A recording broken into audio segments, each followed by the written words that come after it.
Welcome to David's Stories. Today we uncover the chilling true story of an elderly father betrayed by his own wife and son. Every morning she served him breakfast laced with poison to hasten his end. But one fateful day, he switched the bowls and exposed the shocking conspiracy.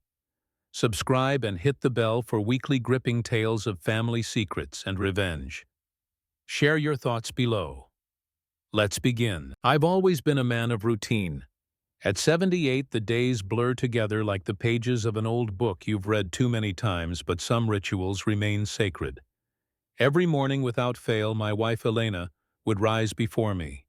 The kitchen light would flicker on around 6:30, the soft clink of porcelain against the counter, the gentle hiss of the kettle. By the time I shuffled in, still in my worn flannel robe, breakfast would be waiting, 2 bowls of oatmeal steaming, topped with a sprinkle of cinnamon, and a few raisins she'd soaked overnight.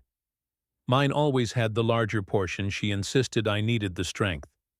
Hers was smaller, almost dainty.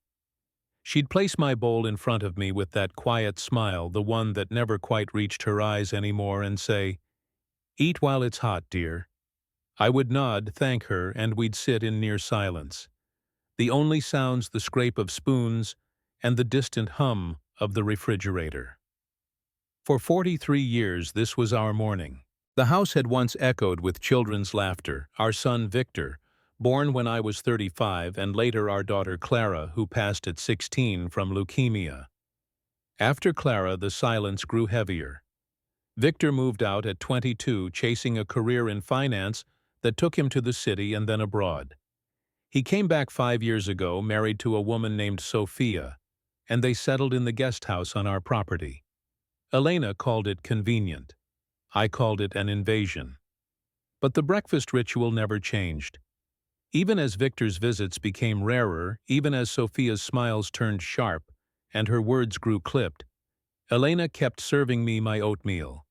She'd stir the pot the same way clockwise 7 times, then counterclockwise 3. She said it was for luck. I never questioned it. Why would I? She was my wife. She had been my partner through every storm. I remember the first time Victor called me old man to my face. He was 28, home for Christmas. I'd asked him to help me lift a box of decorations from the attic. He rolled his eyes and said, "Come on, old man, you're not that helpless yet." Elena laughed it off, but I felt the sting. I didn't say anything. I never did. I just went back to the attic alone and carried the box down myself, my back screaming the whole way. That was the beginning of the drift. Victor stopped calling me Dad. He called me the old man behind my back. Sophia started it, I think. She'd say it sweetly, like it was a term of endearment. "The old man's napping again," she'd whisper to Elena, when they thought I couldn't hear. Elena would shush her, but not forcefully. Never forcefully. Still, breakfast remained untouched by all of it. Every morning Elena brought the bowls. I ate mine, she ate hers. We talked about the weather, the garden, the price of eggs. Small, safe things. I never noticed how her spoon never quite touched the bottom of her bowl. I never noticed how she always finished before me, even though her portion was smaller. I never noticed how her eyes flicked toward my bowl every time I took a bite. I was blind to it for years. Love does that, I suppose. Or habit. Or cowardice. But something shifted last spring. I started feeling tired. Not the usual tiredness of age, but a bone-deep exhaustion that no amount of sleep could cure. My hands trembled when I held the newspaper. My stomach churned after breakfast, though I blamed it on the oatmeal being too heavy. Elena fussed over me, brought me ginger tea, insisted I rest. She even started adding a pinch of something to my bowl, just a little honey for sweetness, she said. I thanked her. I always thanked her. Then came the headaches. Sharp, sudden, like someone driving a nail through my temple. They'd come on mid-morning right after breakfast. I'd lie down and Elena would sit beside me, stroking my hair, murmuring that I was working too hard, that I needed to slow down. I believed her. Why wouldn't I? One evening Victor and Sophia came over for dinner. They'd been distant lately, only showing up when they needed something, money for a new car, help with the mortgage. That night, Victor was in a mood. He'd lost a client, he said. He drank too much wine and started talking about the house. "This place is falling apart," he said, looking around the dining room. "You should sell it, Dad. Give us the money. You're not going to live forever." Elena froze. I stared at him. He stared back, defiant. "You'll get what's yours when I'm gone," I said quietly. He laughed. "When you're gone, you mean when you finally keel over? You're already half dead, old man." Sophia giggled. Elena said nothing. I felt something break inside me that night. Not anger, not yet. Just a cold realization. The man I'd raised, the boy I'd taught to ride a bike, was looking at me like I was already a corpse. I went to bed early. Elena followed. She tried to comfort me, but her words felt hollow. I lay awake staring at the ceiling, thinking about breakfast, about the bowls, about how she always gave me the bigger one. The next morning she served it as usual. I watched her closely. She stirred the pot, added the cinnamon, the raisins, the honey. She ladled my portion first, then hers. She placed mine in front of me, her hands steady. I ate slowly. She ate faster. The headache came on cue, right on schedule. That was the day I decided to switch the bowls. I've never been one to dwell on grievances. Life is long enough without carrying every slight like a stone in your pocket. But after that dinner, after Victor's words hung in the air like smoke, I couldn't stop turning them over in my mind. The old man. Half dead. Sell the house. Give us the money. The next few mornings I watched Elena more closely. She moved through the kitchen with the same practiced grace, her silver hair pinned back, her apron tied neatly at the waist. She hummed softly, always the same old lullaby she used to sing to Clara. I used to find it comforting. Now it sounded like a warning. Victor and Sophia kept their distance for a week or two after that dinner. They didn't come by, didn't call. Elena said they were busy, that Victor was traveling for work. I nodded and said nothing. But I noticed how quiet the house felt. No laughter from the guest house, no lights on at night. They were avoiding me. Or perhaps waiting. I started remembering things I'd tried to forget. Like the argument about the will 2 years earlier. Victor had come home for Thanksgiving already tipsy when he arrived. He'd asked to see the documents. I told him they were private. He laughed, said he just wanted to make sure everything was fair. I asked what he meant by fair. He said, "You know what I mean, Dad. Clara's gone. It's just me now. The house, the land, the savings. You're not taking it with you." I told him I'd divided it evenly between him and Clara's memorial fund. He went red in the face. "A memorial fund? You're giving my inheritance to a dead girl's name." Elena tried to calm him, but he pushed her aside. "You always favored her. Even after she died, you kept her room like a shrine. I was the one who stayed. I was the one who came back." He stormed out that night. Sophia followed, casting a look at me that said I'd crossed some line. Elena cried in the kitchen afterward. She said Victor was just stressed that he loved me. I didn't believe her, but I let her say it. After that, the unfilial remarks started creeping in. Small at first. The old man's getting forgetful, Sophia would say, when I asked where the remote was. "Maybe you should get one of those alarms for the stove," Victor would add, smirking. Elena would laugh nervously and change the subject. Then came the bigger slights. They stopped inviting me to their dinners. They'd have friends over and I'd hear the music, the laughter, but no one knocked on my door. Elena would bring me a plate later, saying, "They're young, they need their space." I'd eat alone in the dining room, listening to the party through the wall. One night I overheard Sophia talking to Elena in the kitchen. I'd come down for water. The door was cracked open. "He's holding on too long," Sophia said. "We could be living in the main house by now. The guest house is too small for kids." Elena whispered, "Don't say that. He's still strong." Sophia laughed. "Strong. He can barely lift a grocery bag. Victor says he's already talking about putting him in a home if he gets worse." I stood frozen in the hallway, glass in hand. Elena said nothing to defend me. She just sighed. I went back upstairs without the water. I didn't sleep that night. The next morning, Elena served breakfast as always. I ate slowly, watching her. She ate quickly, then cleared the table. She asked if I needed anything. I said no. She kissed my forehead and went to the garden. I started keeping a journal. Not a diary exactly, just notes. Dates, times, how I felt after breakfast, the headaches, the fatigue, the dizziness. I told myself it was for the doctor, but deep down I knew it was for me. Proof. Evidence. I also started going through old photo albums. There were pictures of Victor as a boy grinning, arms around my neck. Pictures of Clara laughing in the garden. Pictures of Elena and me on our wedding day, young and hopeful. I stared at those faces until my eyes burned. I wondered when they had changed, or when I had stopped seeing the change. One afternoon, Victor came by alone. He said he needed to talk. I invited him into the study. He sat stiffly, hands clasped.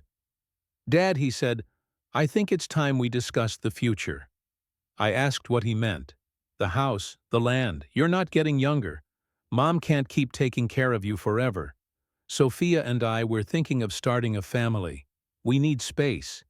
I asked if he was asking me to move out. He looked surprised. "No, just, maybe you could sign over the deed now. Make things easier. You'd still live here. We'd take care of you." I told him I'd think about it. He left angry. I heard him slam the door of the guest house. That night, Elena came to bed late. She smelled of wine. She curled up beside me and whispered, "Victor's just worried about you. He loves you." I said nothing. I lay there staring at the dark ceiling, thinking about the bowls, about the honey she added, about the way she always gave me the bigger portion. The next morning, I decided I'd had enough of waiting for answers. I would switch the bowls. I didn't know what I'd find, but I knew I needed to know. As Elena stirred the oatmeal, I stood behind her, pretending to reach for a mug. I watched her hands. She added the cinnamon, the raisins, then reached for the small jar of honey. She measured a generous spoonful and stirred it into my bowl, the one she'd already set aside for me. She turned, smiled, and carried both bowls to the table. I followed. We sat. She placed my bowl in front of me. I waited until she took her first bite. Then I reached across calmly and switched the bowls. Her eyes widened, but she said nothing. I smiled. "Yours looks bigger today," I said. She stared at me. I took a spoonful from the bowl now in front of me, her bowl, and ate it slowly. She didn't move. I ate another spoonful. Nothing happened. Then she started eating from the bowl I'd given her, and I waited, and I waited. The kitchen clock ticked softly, marking seconds that stretched like hours. Elena's spoon hovered over the bowl, my bowl now hers for what felt like an eternity. Her face was a mask, composed but pale. Her eyes locked on the oatmeal as if it held some secret she dared not confront. I took another bite from her portion, tasting nothing unusual, just the familiar warmth of oats, the tang of raisins, the faint sweetness she always added. No bitterness, no odd aftertaste. My stomach remained steady, my head clear. But she hadn't eaten yet, not a single spoonful. Finally, she dipped her spoon in, stirred once, and brought it to her lips. She swallowed, her throat working visibly. I watched for any sign of flinch, a cough, a sudden pallor. Nothing. She took another bite, then another, her movements mechanical. We ate in silence, the air thick with unspoken questions. I finished first, pushing the bowl aside. She lingered, scraping the bottom, then stood abruptly to clear the table. "Good?" she asked. Her voice steady, but her hands trembling slightly as she stacked the dishes. I nodded. "As always." She turned to the sink, and I sat there, heart pounding. Why had I expected fireworks? A confession. The switch had been my test, born of whispers in my mind that I could no longer ignore. But now, with no immediate revelation, the doubts flooded back stronger, pulling me into the depths of what had been building for months. It started subtly, those changes in my health. At first I chalked it up to age. 78 isn't young, joints ache, memories fade. But the fatigue hit like a wave crashing over me, not gradual but insistent, day after day. Mornings were the worst right after breakfast. I'd feel a heaviness in my limbs as if someone had poured lead into my veins. I'd shuffle to the living room intending to read the paper, but my eyes would blur. My thoughts scatter like leaves in the wind. By noon, I'd be napping something I'd never done before. Elena would check on me, her brow furrowed in concern. "You pushed yourself too hard yesterday," she'd say, tucking a blanket around me. I'd murmur agreement, too weary to argue. Then the headaches began. Not migraines, I'd had those in my 40s from stress at the mill, but dull throbs that built behind my eyes, peaking mid-morning. They'd last hours, forcing me to dim the lights, lie still. Aspirin barely touched them. I mentioned it to Victor once during one of his rare visits. He shrugged. "Old age, Dad. Happens to everyone. Maybe see a doctor." But his tone was dismissive, like I was complaining about the weather. Sophia, standing behind him, smirked. "Or cut back on the coffee," she added, though I hadn't had coffee in years.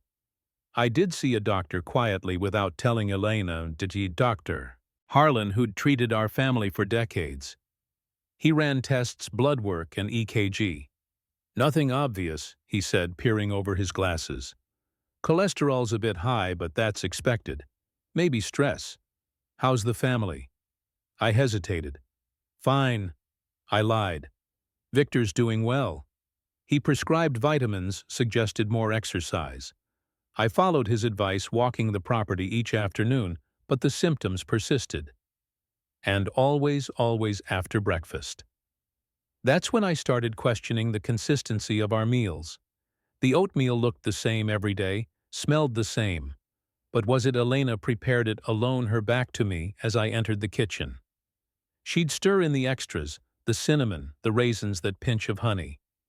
Honey, she'd started adding it around the time the symptoms began. "For your sweet tooth," she'd said with a wink. But I didn't have a sweet tooth. Clara did as a child. She'd beg for honey on her toast. I began paying attention to details I'd overlooked. Her bowl was always smaller, but did she eat it all? Sometimes I'd glance away, and when I looked back it seemed untouched, yet she'd claim she was full. The jar of honey sat on the counter, label faded. I tasted it once when she was in the garden. Sweet, normal. But maybe it wasn't the honey. Maybe something else. Nostalgia crept in during those quiet moments of doubt. I remembered Elena, in our early days, young and vibrant, her laughter filling the kitchen as she flipped pancakes for Victor and Clara. We'd been a family then, unbreakable. Clara's death shattered us, but we clung together. Victor grew distant, rebellious. He blamed me for not affording better treatment for her, though we'd sold everything we could. "You worked at that damn mill instead of fighting for her," he'd shouted once at 18. I let it go. Fathers do that. But now, with Sophia in the picture, the rifts deepened. She was sharp-tongued, ambitious.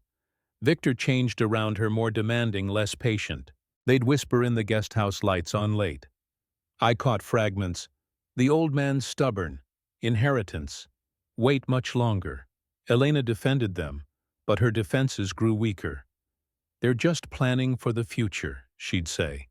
One evening, after a particularly bad headache, I confronted her gently. "Elena, do you think something's wrong with the food? Maybe the oats are old." She laughed, but it was forced. "Don't be silly. I buy fresh every week. You're imagining things." Am I? I thought. The journal I'd started filled with entries, date April 15th. Headache at 9:30 a.m. Fatigue by 10. No lunch. Date April 20th. Dizziness after eating. Rested all day. I hid the journal in my nightstand under old letters from Clara. Reading those brought tears, her childish scrawl full of love. "Dear Daddy, I miss you at work. Come home soon." Victor never wrote such things. His resentment simmered, bubbling up in unfilial barbs. "You're living in the past, old man," he'd say when I mentioned Clara. "Move on. Sell her stuff," Sophia egged him on. "Yeah, that room could be a nursery." They wanted children, apparently, but not with me in the way. The suspicions gnawed at me like a persistent itch. Was it possible my own family? Elena?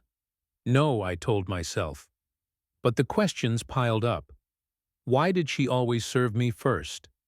Why the extra honey only in mine? Why did my symptoms align so perfectly with breakfast? One night I dreamed of Clara. She was at the table eating oatmeal, smiling. "Watch the bowls, Daddy," she said. I woke sweating, heart racing. The next mornings blurred together. I ate less, pretending fullness. Elena noticed. "Not hungry," she'd ask, concern lacing her words. But was it concern or calculation? Back at the table that fateful morning after the switch, she finished her bowl. My bowl, and rinsed it quickly. I felt fine. No headache brewing, no fatigue. She glanced at me oddly as she wiped her hands. "You seem energetic today."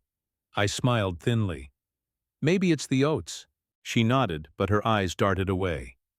As she left for the market, I sat alone, the empty bowls mocking me. The switch hadn't revealed everything, not yet. But it confirmed something was off. My health changes weren't random. They were tied to that ritual, to her hands, to the family web of secrets and grudges. I rose steady on my feet for the first time in weeks, and went to my study. I pulled out the journal, added today's entry. No symptoms, bowls switched, she ate mine. Nothing happened to me. But what about her?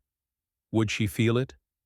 The tiredness, the pain, I waited for her return, the house silent except for my thoughts.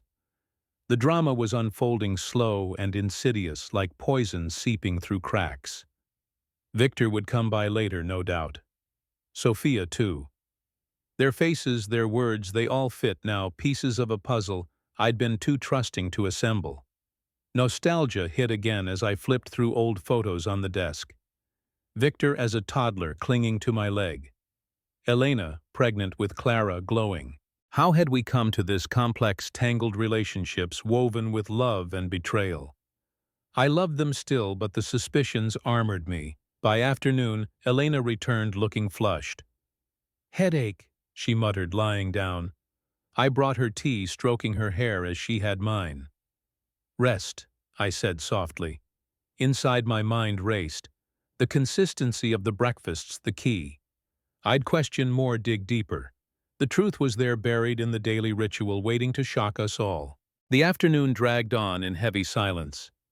Elena lay in the bedroom with the curtains drawn, a damp cloth over her forehead. She'd taken 2 aspirin and asked me to keep the house quiet. I did. I moved through the rooms like a ghost, careful not to disturb her, but my mind was anything but quiet. The switch had happened, and yet nothing dramatic had followed, not for me, not visibly for her. She complained only of a mild headache, the kind she'd always had when the weather changed. Still, I noted it in my journal. She ate the switched bowl. Claims headache. No other symptoms observed. I sat in the study, surrounded by the familiar clutter shelves of books I hadn't opened in years. A faded globe from my father's office, photographs of the family in happier times. I picked up one of Clara at 10, holding a sunflower as tall as she was, grinning ear to ear. My chest tightened. She'd been gone 22 years, but the pain felt fresh some days. Victor had never understood that grief. He'd been 12 when she died, old enough to remember, young enough to resent how much attention her illness demanded. She got all the love, he'd said once bitterly during one of our worst fights. "You mourned her more than you ever celebrated me." I tried to explain that love wasn't a finite thing, that losing a child carved a hole nothing could fill.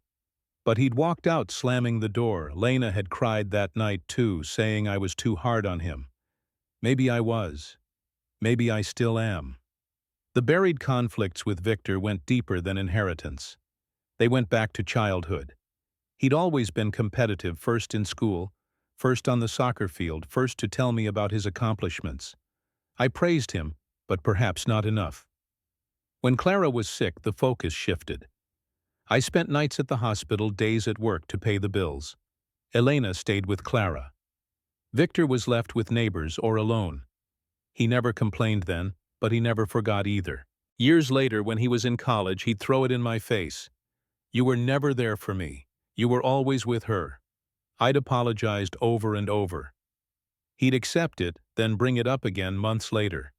It became a cycle: accusation, apology, resentment.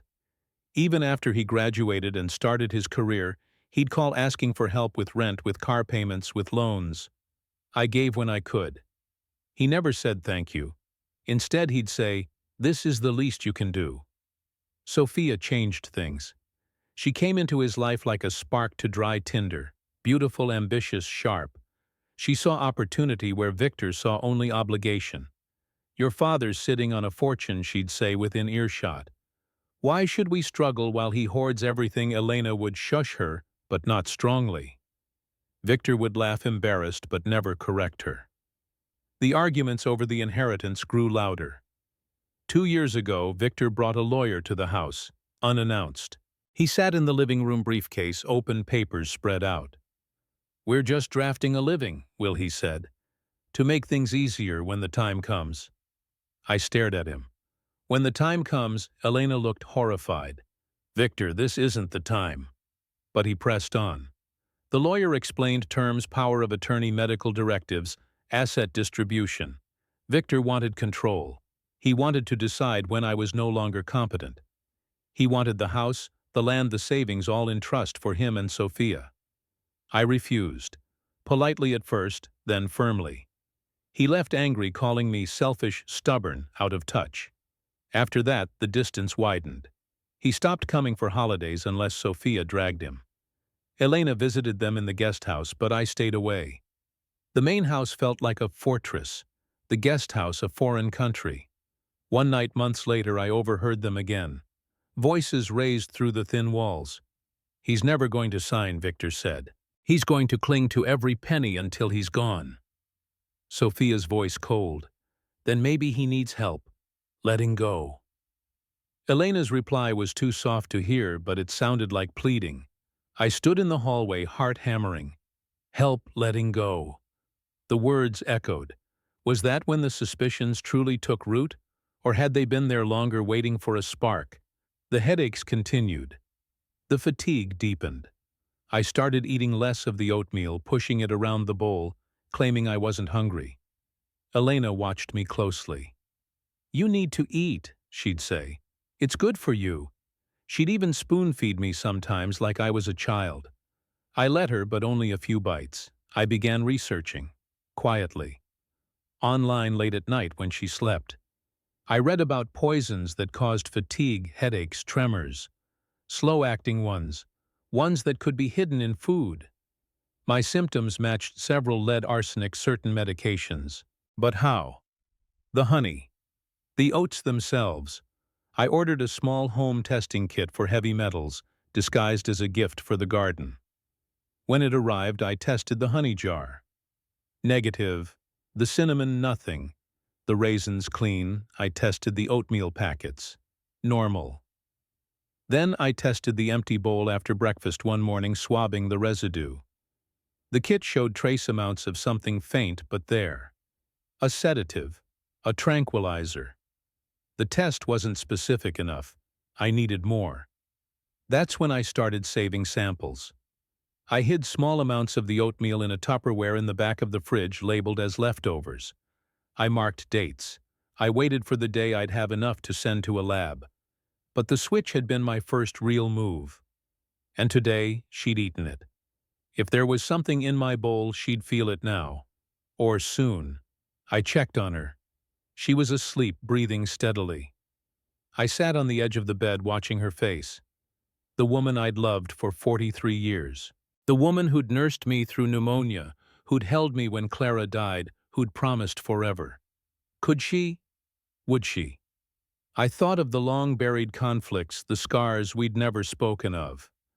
The night Victor threw a glass at the wall because I'd refused to co-sign a loan. The way he'd called me a useless old bastard when I asked him to help with yard work. The way Sophia would smile sweetly and say, "We're just looking out for our future." The way Elena would defend them, always them. I stood and left the room quietly. Downstairs, I opened the fridge, checked the hidden container. Today's oatmeal was inside, safe. I'd send it for testing soon. The sun was setting when Victor's car pulled into the driveway. He and Sophia got out laughing about something. They didn't knock, just walked in through the back door like it was theirs. They found me in the kitchen, pouring water. "Hey, old man," Victor said casual. "Mom resting?" I nodded. "Headache." Sophia raised an eyebrow. "She's been tired lately. Maybe she's coming down with something." "Maybe," I said. They exchanged a glance. Victor cleared his throat. "We were thinking maybe we should talk about the house again. You know, planning ahead." I met his eyes. "I've been thinking about planning ahead too." He smiled, but it didn't reach his eyes. "Good. We can all benefit from that." They went to the guest house. I stood in the kitchen alone, the weight of the day pressing down. The drama was thickening, the threads of betrayal pulling tighter. I'd switched the bowls. I'd started collecting evidence. I'd begun to see clearly, and I knew this was only the beginning. She finished the bowl. Slowly, spoon by spoon, each time she brought it to her lips, her eyes met mine, searching perhaps for mercy, perhaps for accusation. I offered neither. I simply watched, calm as a man who has finally understood the rules of a game he didn't know he was playing. When the last raisin disappeared, she set the spoon down with a soft clink and pushed the bowl away. Her hands trembled slightly. She tried to hide it by folding them in her lap. "You're quiet this morning," she said, voice thin. "So are you," I replied. She attempted a smile. It didn't reach her eyes. "I feel a little off." I nodded. "The headache." "Worse," she admitted. "And tired." "So tired." I stood and cleared the table. She didn't help. She just sat there staring at the empty bowl as if it had betrayed her. I rinsed the dishes, dried them, put them away. Routine. Always routine. But today the routine felt different, sharper, like a blade turned inward.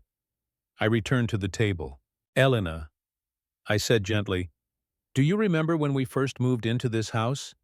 She blinked, surprised by the shift. "Of course, 43 years ago. You carried me over the threshold like I was still a bride."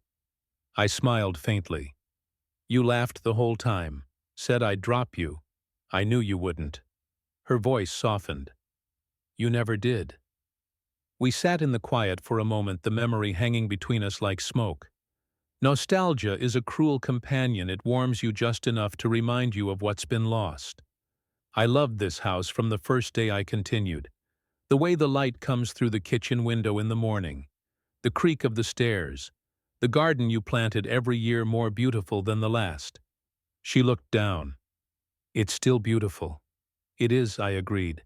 "But it's ours, not Victor's, not Sophia's, ours." Her shoulders tensed. "Henry." "I'm not angry," I said. "Not yet. I just want to understand." She said nothing. I leaned forward. "You've been loyal to me for decades. Through Clara's illness, through Victor's rebellions, through every storm. So why now? Why the bowls?" Her breath caught. She stared at me, eyes wide. I waited. Finally, she whispered, "I don't know what you mean." "Yes, you do." Tears welled. "Henry, please." "Tell me," I said, voice steady, "or I'll find out another way." She looked away. "It's not poison." "Then what?" She swallowed. "Just something to make you sleep, a little more than usual, so you'd rest. You've been so tired, so stubborn. I thought if you slept more you'd feel better." I stared at her. "You've been drugging me." "Not drugging, helping you rest." "With what?" She hesitated. "Victor got it. From a friend. It's mild, just a sedative. In the honey. A drop or two, nothing dangerous." I felt the room tilt slightly, not from any drug, from the sheer weight of betrayal. "Victor got it." She nodded, tears spilling now. "He said you needed to slow down, that you were pushing yourself too hard, that if you rested more you'd see reason about the house." I laughed short, bitter. "Reason? I didn't want to," she whispered. "But he kept saying you'd die soon anyway." that it was only a matter of time, that we should make things easier for everyone. I stood up. My chair scraped loudly against the floor. Easier. She reached for me. Henry, please, I stepped back. You let him convince you to drug your own husband. I was scared, she said. Scared you'd lose the house, scared Victor would cut us off. Scared of being alone. I looked at her, really looked. The woman I'd loved, the woman who'd borne my children, who'd held my hand through every loss. And now she sat here confessing to poisoning me for a son who couldn't wait for me to die. I turned away. Go to bed, Elena. Rest. She didn't move. What are you going to do? I didn't answer. I walked out of the kitchen, through the living room, up the stairs to Clara's room. I hadn't gone in there in years. The door creaked open, the bed was made, the dolls lined up on the shelf, the posters still on the wall. I sat on the edge of the mattress and let the tears come, quiet, private tears for a daughter. Long gone, for a wife lost to fear, for a son turned stranger. I stayed there until evening. When I came downstairs, Elena was in the kitchen again, cooking dinner. She looked up, eyes red. I made your favorite roast chicken. I nodded. I'm not hungry. She bit her lip. Henry, I'm going for a walk. I left the house. The air was crisp, the sky bruised with sunset. I walked the property line past the garden, past the guest house where lights glowed and laughter drifted out. Victor and Sophia, living their future while I lived my past. I thought of revenge, not violent, not crude, something slower. Something that would make them feel the weight of their choices, the way I had felt the weight of their betrayal. I returned after dark. The house was quiet. Elena had gone to bed. I went to my study, opened the safe, and took out the will. I sat at the desk and began to write a new one. It took hours. I rewrote clauses, added conditions. The house would go to a trust for Clara's memorial permanently. Victor would receive nothing until he turned 50, and only if he attended counseling for anger and resentment. Sophia would be excluded entirely. Elena would have lifetime use of the guest house, but only if she lived alone. I signed it, notarized it online through a service I'd used before, saved the digital copy, printed it, sealed it. Then I hid it. The next morning, Elena made breakfast again. 2 bowls, same ritual. I entered. She placed my bowl in front of me, the larger one. I looked at her. She looked back, eyes pleading. I switched the bowls. She didn't protest. We ate in silence. I finished mine, her portion. Nothing happened. She finished hers, my portion. She grew pale, then excused herself to lie down. I watched her go. The mind game had begun, and I was winning. The days that followed the confession blurred into a strange, suspended rhythm. Elena no longer hid her symptoms. She would wake, pale and trembling, complain of dizziness, then retreat to the bedroom with the curtains drawn. I brought her tea, toast, anything she asked for without touching the oatmeal. Breakfast became a silent ceremony. I made it myself, plain oats for both of us. No honey, no extras. She ate what I served, small bites, eyes downcast. I ate mine without hurry, watching her grow weaker with each passing day. She never asked why I'd stopped the honey. She knew. Victor and Sophia came by less often. When they did, they kept to the guest house, their voices low, their laughter forced. I heard them through the open window one evening. She's not looking good, Sophia said. Maybe it's time to call the doctor. Victor muttered something I couldn't catch, but the tone was impatient. I waited. One morning, Elena didn't come downstairs. I found her in bed, curled on her side, breathing shallowly. She looked smaller somehow, as if the life had been slowly leached out of her. I sat on the edge of the mattress, took her hand. It was cold. Elena, I said softly. Her eyes fluttered open. Henry, I feel so tired. I know. I didn't mean for this, she whispered. I thought it would just make you sleep. I thought Victor knew what he was doing. I stroked her hair. He didn't. Tears slipped down her cheek. I'm sorry. I said nothing for a long moment. Then I believe you, she squeezed my hand weakly. What happens now? Now I said we wait. I called the doctor. Dr. Harlan came that afternoon. He examined her, checked her vitals, drew blood. Sedative buildup, he said quietly after pulling me into the hallway. She's been exposed to something benzodiazepine perhaps, or a similar compound. Not enough to kill, but enough to cause dependency and withdrawal if stopped suddenly. She needs to taper off under supervision. I nodded. Can she stay home? If you can monitor her, he said. I'll prescribe a safe reduction schedule. And Henry, this wasn't accidental. I know. He looked at me with concern. You should get checked too. I'm fine, I said. He didn't push. Elena slept most of the day. I sat beside her reading old letters from Clara aloud the way I used to when she was sick. The words felt like balm for her and for me. Dear Daddy, I read I drew you a picture of the house. It has a big heart on the roof. That's where the love is. Elena smiled, faintly, tears in her eyes. That night Victor arrived alone. He looked haggard, unshaven. He found me in the kitchen making tea. Dad, he said, voice rough. Mom's not answering her phone. Sophia's worried. She's resting, I said. Doctor came today. He stiffened. What did he say? She's been drugged, I said flatly. For months. His face drained of color. What I turned to face him fully.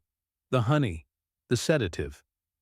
You gave it to her. He took a step back. I didn't. Don't lie to me, Victor.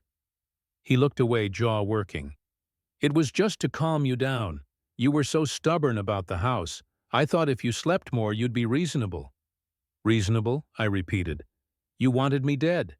No. He looked horrified. Just tired. Out of the way. I never meant. You never meant for it to go this far. I stepped closer. You gave your mother the means to poison me, and she did it. Because you asked. He sank into a chair, head in his hands. I didn't think.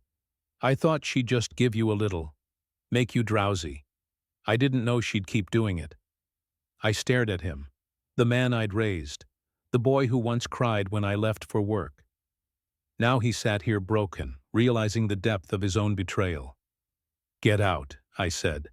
Dad, please, get out of my house. And don't come back until I call you. He stood slowly. What about Mom? She's my wife, I said. I'll take care of her. He left without another word. The next morning, Elena was stronger. She came downstairs on her own, leaning on the banister. I helped her to the table. I'd made plain oatmeal again. She ate slowly. Victor came last night, I said. She froze. What did he say? He admitted everything. She closed her eyes. I'm so ashamed.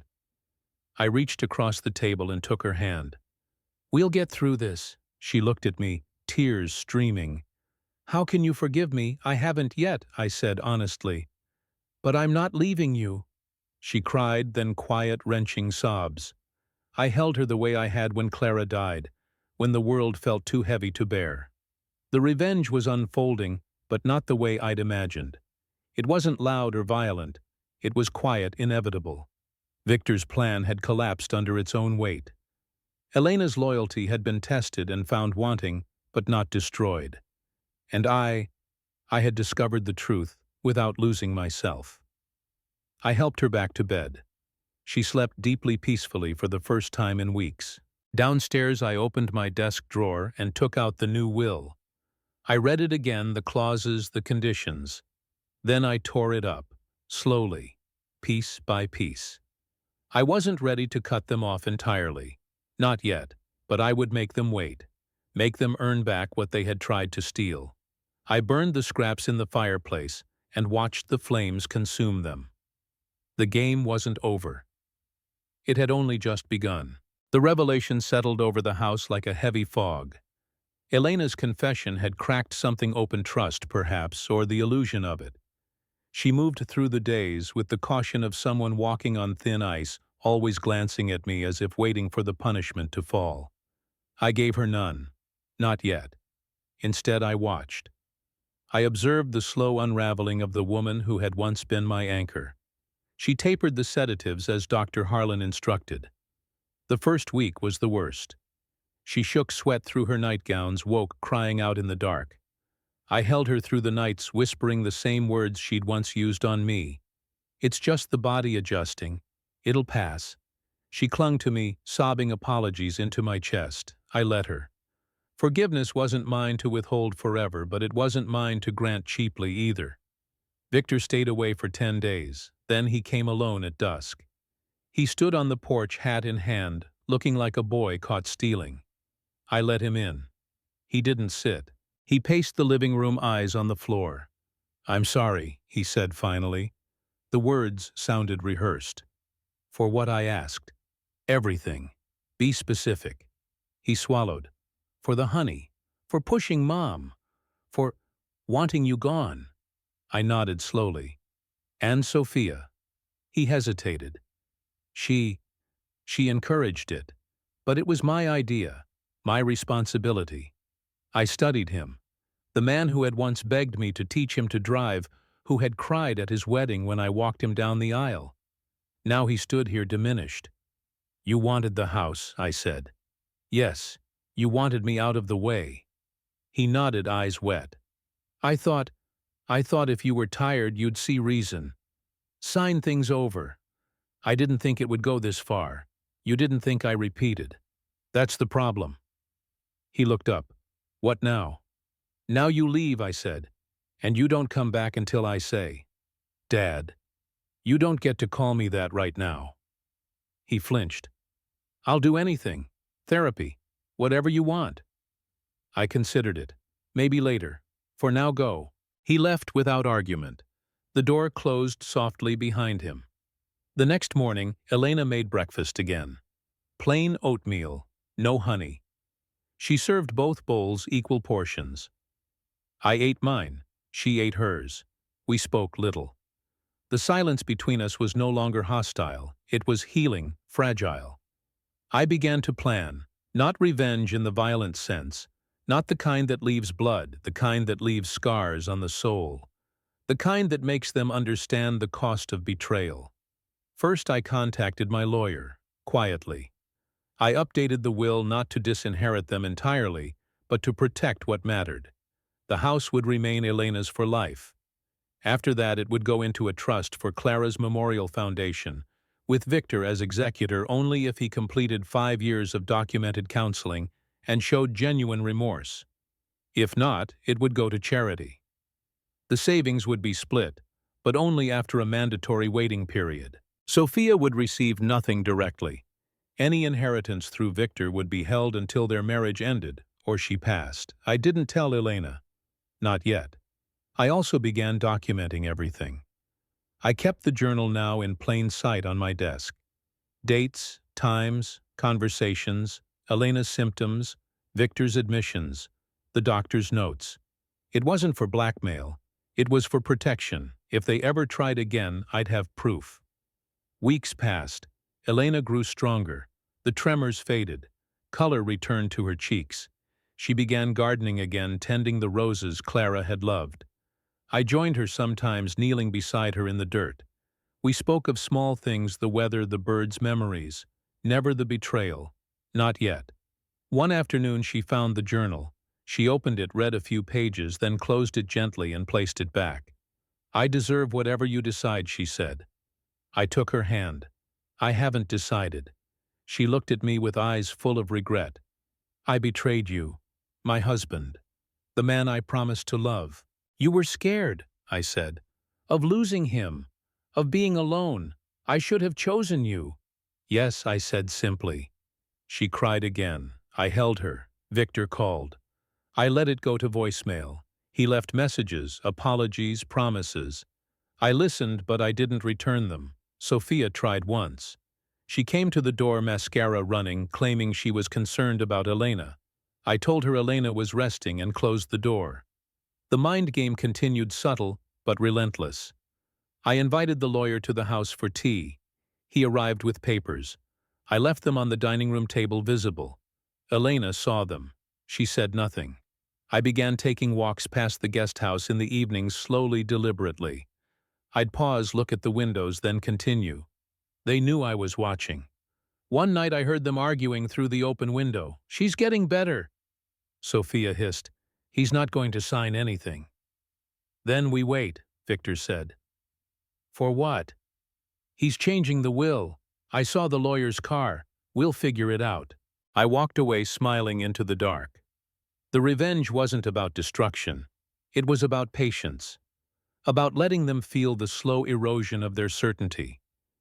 About making them wait for what they'd tried to steal. I returned to the house. Elena was in the kitchen making tea. She looked up, smiled faintly. "Everything all right?" she asked. I kissed her forehead. "Getting there." She leaned into me. "I love you, Henry." I know I said. And for the first time in months, I believed her. The game continued, but now I held the pieces. The summer stretched on, warm and slow, the kind of heat that makes you feel like time itself has thickened. Elena and I fell into a new routine, not the old one, but something gentler, more deliberate. Mornings began with coffee on the porch instead of oatmeal at the table. We read the paper together, shared small stories from the past that didn't carry the weight of pain. She laughed more.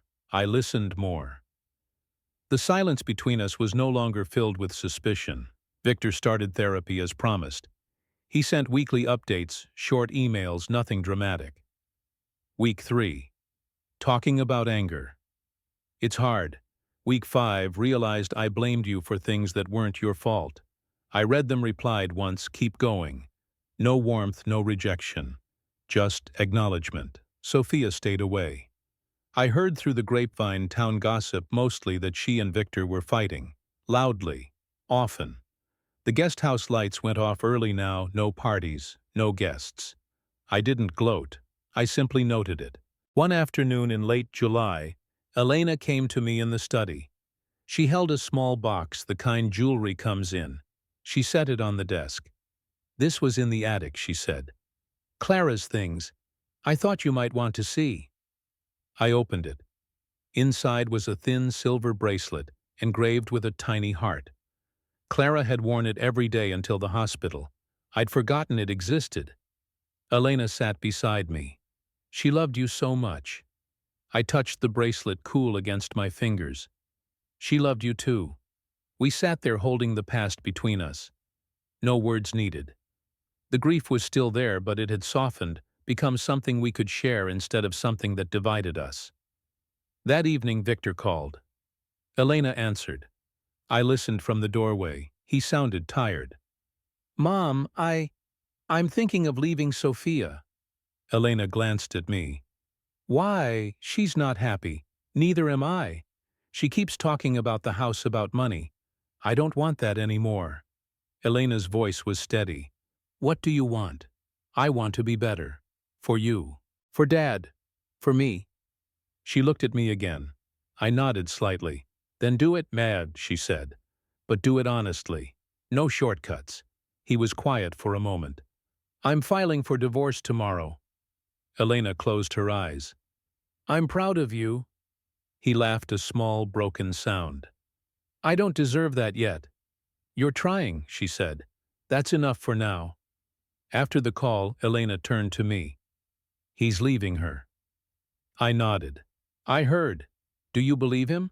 "I believe he's trying," I said. "That's more than before." We walked outside. The stars were bright, the air cool. Elena slipped her hand into mine. We walked the garden path, past the roses, past the spot where Clara used to play. The house lights glowed behind us, warm and steady. "I thought we'd never get here," she whispered. "We almost didn't. But we did." I squeezed her hand. We did. The revenge had been patient, invisible, devastating in its quiet power. I hadn't needed to strike. The truth had struck for me. And in the end it had spared us, changed us. Victor moved out of the guest house the following month. He rented a small apartment in town. He kept going to therapy.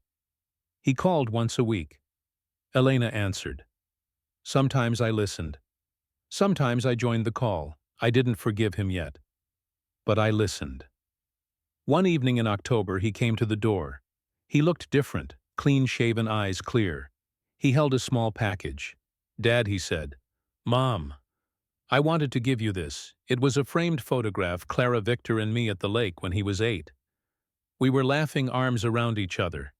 I hadn't seen it in years." He looked at me. "I found it in storage. Thought you should have it."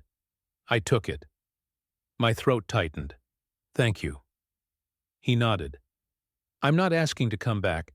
Not yet. I just wanted you to know I remember. I remember who we were." Elena hugged him. I shook his hand. He left without asking for anything. That night, Elena and I sat on the porch again. The air smelled of fallen leaves. "He's changing," she said.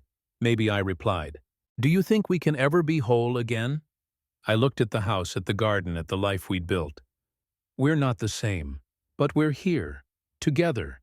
She leaned against me. "That's enough." I kissed her forehead. "It is." The scars remained. The betrayal lingered like a shadow, but shadows fade in the light. And the light was returning. The autumn leaves had fallen thick and gold across the lawn by the time Victor filed the divorce papers. He didn't tell us directly. Elena heard it from a mutual friend at the market. She came home with the news, face carefully neutral, and placed the groceries on the counter without a word. I waited until she finished unpacking before I asked. "He did it," she said simply. I nodded. "How do you feel?" She looked at me, eyes steady. Relieved. Sad. Both. We didn't speak of it again that day, but I noticed she hummed while washing dishes, something she hadn't done in months. A small sign, but enough. Victor called the following weekend. I answered this time. His voice sounded lighter, less burdened. "Dad," he said, "I'm alone now. The papers are filed. Sophia moved out last week. I waited. I wanted you to know," he continued. "No more fighting over the house. No more anything. I just want to get better." I let the silence stretch. Therapy still going, twice a week. I'm learning a lot. About anger. About entitlement. About how I treated you. "Good," I said. "I'm not asking to come home," he added quickly. "Not yet. I just wanted to tell you." I thought of the framed photo he'd brought, the one of Clara, him and me at the lake. It sat on the mantel now, a quiet reminder. "Keep going," I told him. "We'll talk when you're ready." He paused. "Thank you, Dad." I hung up. Elena watched me from the kitchen doorway. "He sounded different," she said. He did. We sat together that evening, fire crackling in the hearth. The house felt warmer, not just from the flames. Elena rested her head on my shoulder. "I never thought we'd get this far," she murmured. "We haven't finished," I replied, "but we're moving." Winter came early that year. Snow blanketed the garden by mid-December. Elena and I spent the mornings bundled in coats, walking the property line, watching our breath cloud in the cold air. She talked more about Clara, not just the loss, but the joy. The way Clara used to chase snowflakes, tongue out laughing. The way she'd build snowmen with Victor, insisting they look like us. One morning as we walked, Elena stopped and looked back at the house. "I want to invite him for Christmas," she said. I looked at her. "Not to stay," she added quickly. "Just for dinner. One meal, no expectations." I considered it. The betrayal still lingered, a faint ache, but it no longer burned. The months of watching Victor try the therapy, the divorce, the quiet apologies had worn down the edges. I nodded. "One dinner." She smiled, small and tentative. "Thank you." Victor arrived on Christmas Eve carrying a small wrapped gift and a bottle of wine. He looked nervous but clean steady. He hugged Elena first, then turned to me. "Dad," he said, "thank you for having me." I shook his hand. "Come in." Dinner was simple: roast turkey, mashed potatoes, green beans from the freezer.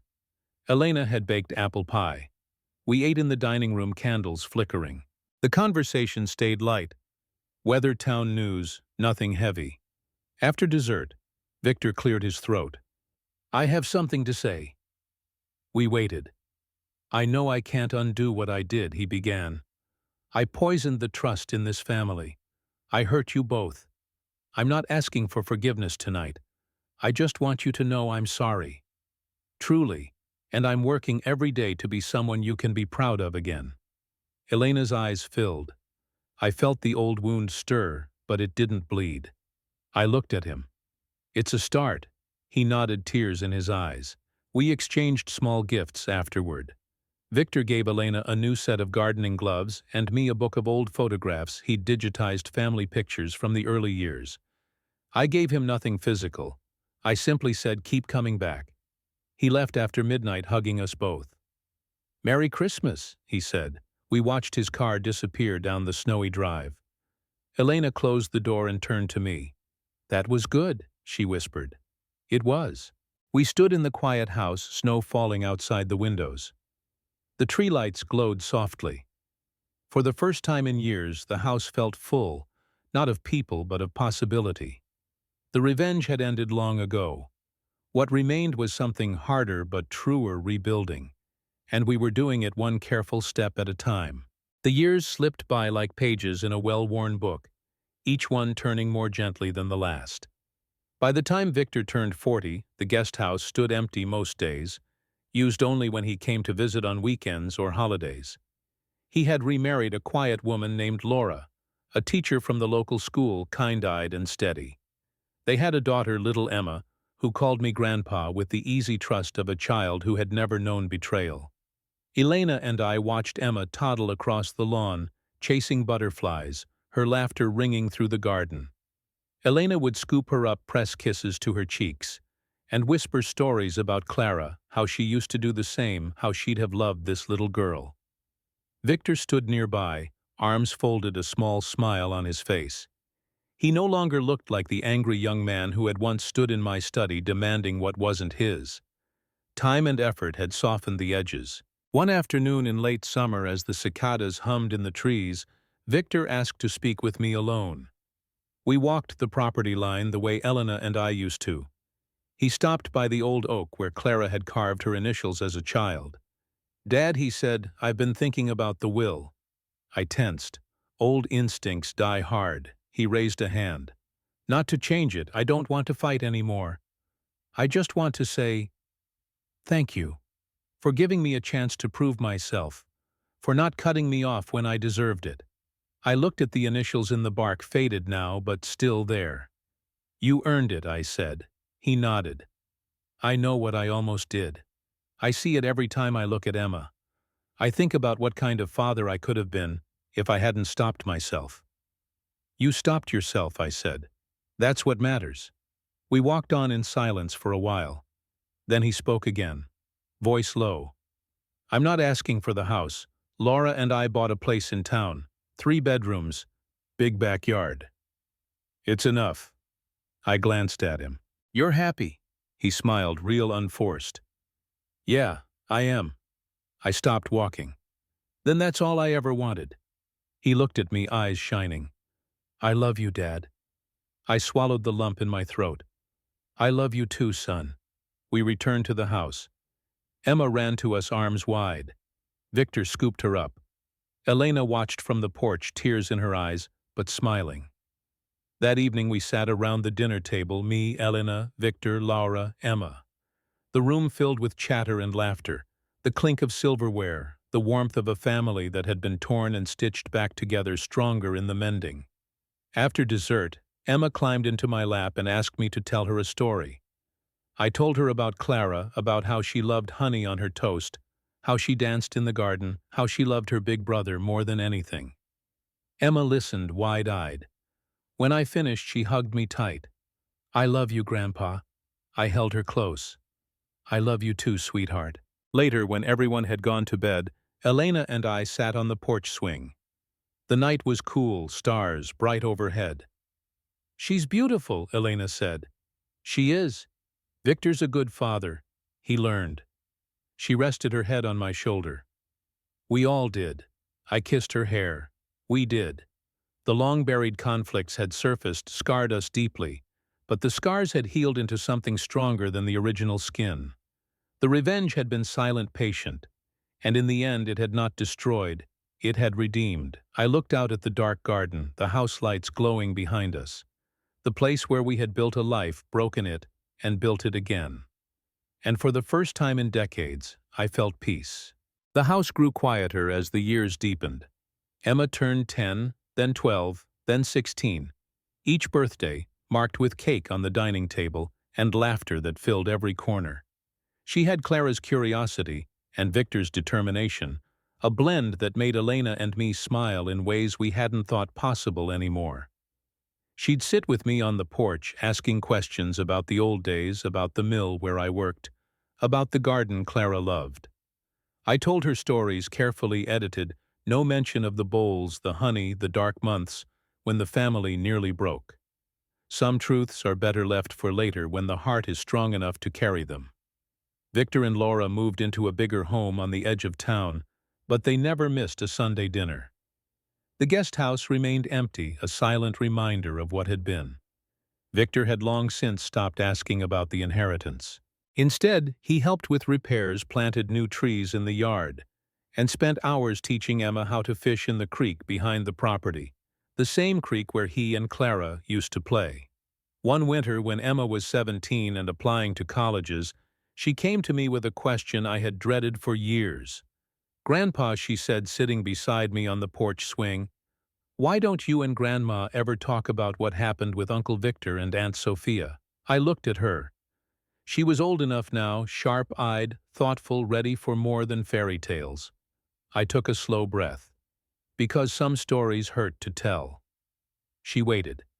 I glanced at Elena through the window. She was in the kitchen baking. I turned back to Emma. "There was a time I began quietly when your father was angry. Angry at me, at life, at the way things were. He wanted things he thought he deserved, and he let that anger blind him. Your grandmother, she tried to keep peace. She made mistakes. We all did." Emma's eyes widened slightly. "What kind of mistakes?" I hesitated. Then I spoke the truth, plain and simple. "She put something in my food to make me sleep more, to make me weaker, so your father could have what he wanted sooner." Emma's hand went to her mouth. "She poisoned you." "Not poison," I said. "A sedative." "But it was wrong. It was betrayal." She stared at the garden snow dusting the roses. "And you forgave them?" I nodded slowly. "Not right away. It took time, years. But I watched them change. Your father went to therapy. He left the woman who encouraged him. He worked hard to become someone better. Your grandmother, she carried the guilt every day until she couldn't anymore. Then she asked for forgiveness, and I gave it, because holding on to hate would have destroyed us more than their mistakes ever could." Emma was quiet for a long time. Then she leaned her head on my shoulder. "I'm glad you didn't give up on them." I kissed the top of her head. "I'm glad too." That spring, Emma graduated high school. She chose a college not too far away so she could come home often. At her graduation party, the house was full, friends, family, neighbors. Victor stood beside me as we watched her laugh with her classmates. "She's going to be fine," he said. "She will," I agreed. He looked at me. "Thank you, Dad, for everything." I put a hand on his shoulder. "You did the hard part." Elena joined us, slipping her arm through mine. We watched Emma dance under the string lights, the garden glowing around her. Later that night, when the guests had gone, Elena and I sat on the porch again. The air was warm crickets singing in the dark. "She knows now," Elena said softly. "She does. Do you think she understands? I think she does." Elena rested her head on my shoulder. "We built something good out of something terrible." We did. The house lights dimmed behind us. The garden slept. The family, scarred, mended, stronger, lived on. And I knew in the quiet of that night that the revenge had long since turned to redemption. The house stood through another winter, its timbers creaking under the weight of snow and memory. Elena and I were both in our 90s now, moving slower, speaking softer, but still together. The garden had been tended by Emma and her friends when we could no longer bend to the soil. Roses bloomed every spring, red and defiant, a living tribute to Clara. We sat on the porch most days, wrapped in blankets, watching the world pass by. Victor came every weekend. He had retired from the bank, but he kept busy volunteering, teaching Emma's children to fish, fixing whatever needed fixing. Laura was gone now, taken by illness 5 years earlier. Victor mourned quietly, then threw himself into family. He never remarried. One love was enough, he said once, and I understood. Emma married a good man, a park ranger with a gentle laugh. They had 2 children, a boy named Henry and a girl named Clara. The children ran through the house, their footsteps echoing the way Victor's and Clara's once had. They called me great-grandpa, and I let them climb into my lap, tell me stories, ask questions about the old days. I answered carefully, always with love. One afternoon in late autumn, when the leaves had turned gold and fallen thick across the lawn, Victor came alone. He sat beside me on the swing, the same swing where Elena and I had spent so many evenings. "Dad," he said, voice low, "I've been thinking about the will again." I looked at him. "You've said that before." He smiled faintly. "This time it's different. I want to make sure the house stays in the family. Not for me, for the children. For Emma, for Henry, for Clara. They love this place. It's their history." I studied him. The man who had once plotted to take it from me now wanted to preserve it for the next generation. "I've already decided," I said. "The house goes to Emma and her children. In trust. You'll be the trustee until they're ready. You've earned that." He blinked. "You're sure?" "I've been sure for years," I replied. He looked out at the garden. "Thank you." We sat in silence for a while. Then he spoke again. "I never thought we'd get here. After everything." "Neither did I," I admitted. "But we did. We did." That evening, Elena and I sat together as always. The house was quiet. The children had gone home with their parents. The fire crackled low. Elena took my hand. "Henry," she whispered, "I'm tired." I knew what she meant. Not just for the day, for everything. I kissed her forehead. "Rest, love." She closed her eyes. "I love you. I love you too." She slipped away that night peacefully in her sleep. I held her hand until the end. The funeral was small. Family, a few old friends. Victor stood beside me at the grave. Emma held my arm. The children placed roses on the coffin. Afterward, we returned to the house. The porch swing was empty. I sat there alone for a long time. Victor came out eventually. "Dad?" I looked up. "She's with Clara now." He nodded, tears in his eyes. She was always the strong one. She was. We sat together, father and son, watching the stars come out. The house lights glowed behind us, warm and steady. I thought of the bowls, the switch, the pain, the forgiveness, the years of quiet rebuilding, and I smiled. The revenge had been forgotten long ago. What remained was love-scarred, tested, enduring. I looked at Victor. "You did good, son." He squeezed my hand. We all did. The house stood silent around us. The garden slept under the stars. The family lived on. And in the quiet, I found peace.